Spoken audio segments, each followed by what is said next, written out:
മകളെ, ജെറുസലേം വചന കൂടാരത്തിൽ നിന്നും 3 മിനിറ്റ് പ്രാർത്ഥനയ്ക്കായി നമുക്ക് ഒരുമിച്ച് ചേരാം.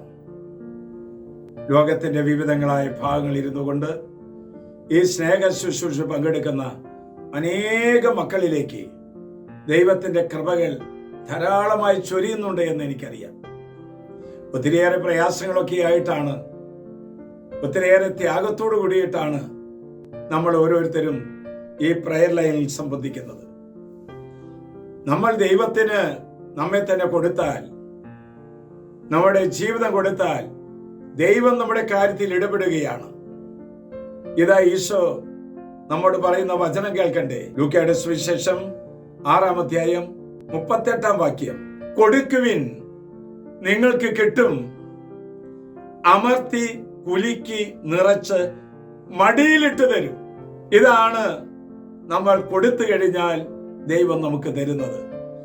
നാം നമ്മുടെ സമയം കൊടുത്താൽ, നാം നമ്മുടെ ആരോഗ്യം കൊടുത്താൽ, നാം നമ്മുടെ സമ്പത്ത് കൊടുത്താൽ, നമുക്ക് എന്താണോ ദൈവം ദാനമായി തന്നിരിക്കുന്നത് അത് ദൈവത്തിന് കൊടുത്താൽ അവിടുന്ന് നമ്മോട് പറയുന്നു, അമർത്തി കുലുക്കി നിറച്ച് നിന്റെ മടിയിലിട്ട് തരുമെന്ന്. പ്രിയപ്പെട്ട മകളെ, നമ്മൾ യേശു തന്റെ ശരീരവും രക്തവും മുഴുവനായി നമുക്ക് ഊറ്റിത്തന്നു. നമ്മൾ ദൈവത്തിന് പ്രിയപ്പെട്ടവരായി തീരുമ്പോൾ പരിശുദ്ധ അമ്മയുടെ പ്രിയപ്പെട്ടവരായി തീരും. നമ്മൾ യേശുവിന് പ്രിയപ്പെട്ടവരായി തീരുമ്പോൾ വിശുദ്ധന്മാരും വിശുദ്ധകളും നമ്മുടെ സഹ കൂട്ടുകാരും സഹപ്രവർത്തകരുമായി മാറും.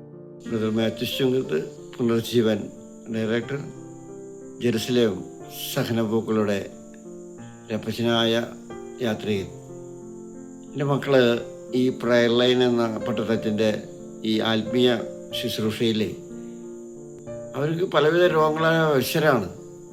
എന്നാൽ ഈ പ്രയർ ലൈനിൽ അങ്ങോട്ട് ഒത്തുചേരുമ്പോൾ തങ്ങളുടെ അനാരോഗ്യത്തെയൊക്കെ മറന്നുകൊണ്ട് ഒരു പ്രാചിതമായി പരിത്യാഗമായി പ്രാർത്ഥനയായിട്ട് അവരിലേക്ക് അത് ലയിക്കുമ്പോൾ